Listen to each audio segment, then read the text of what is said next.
the critical thing here is, will the Biden administration listen to the countries of the region before they implement any policy towards China? Because if they start listening, they'll find that there is a very strong consensus in East Asia. Yes, you have to be firm and strong on China, but we also have to get along with China. We have to work with China. We want our economies to recover from COVID 19. And so that's the message you will get. So, and at the end of the day, I'm actually optimistic that behind the very strong rhetoric, there also is an understanding in the Biden administration that they've got to work with the rest of East Asia and, frankly, also work with China on critical issues like climate change, for example. Kishore, Kurt Campbell, I'm sure you know him, and a name that many people should remember. He's finally back in play, and so ostensibly is the Asia pivot.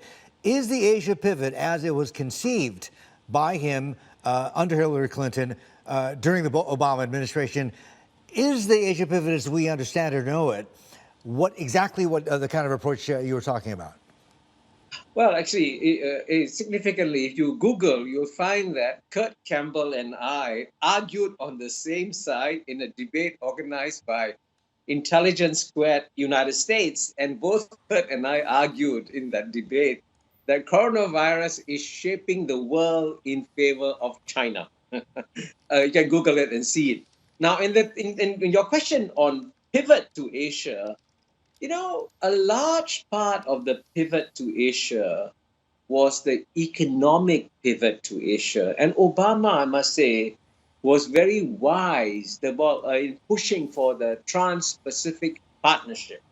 And frankly, the Trans-Pacific Partnership, TPP, was a gift to the United States because it was a way of anchoring the U.S. presence in East Asia to ensure that this region doesn't become dominated by China.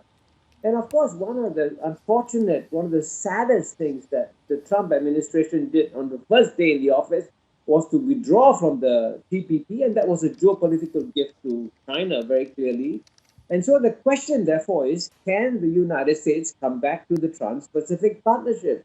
And here's the bad news. As you know, the mood in the United States is so toxic against free trade agreements, even free trade agreements that will benefit the United States, like the Trans-Pacific Partnership.